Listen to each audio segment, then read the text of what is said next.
Hello friends मु नील आपण मानू स्वागत करछि हमर यूट्यूब चैनल नील टेक टिप्स पर।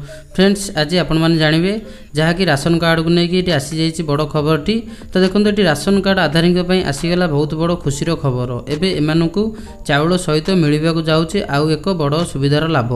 जदि आपणकर राशन कार्ड टी तेबे आपण जानि रखंतु एबे सरकारक तरफ आसीगला आउ एक बड़ घोषणा जहा कि संपूर्ण अपडेट टी कोन रहिछि एठी आपणकु मु जणाइबी।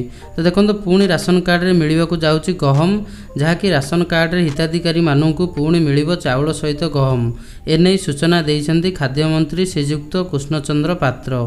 हिताधिकारी माननकु मिलुथिबा चाउलर 20% गहम देबाकू केन्द्रर खाउटी कल्याण मंत्री निकटरे दाबी करी कहिसन्ति राज्यर खाद्य मंत्री श्रीयुक्त कृष्णचंद्र पात्र। देखंतु एनै मंत्री कहिसन्ति ओडिशार लोके गहम पई देखंतु मंत्री कहिसन्ति ओडिशार लोके गहम पई चाहिदार दृष्टि रखी दाबी करिसन्ति। पूर्वरु कोन थला ना राशन कार्ड आधारिकु मिलुथिबा गहम को बंद करी चाउल को अधिक दबाकू केन्द्र को दाबी करा जाइथिला।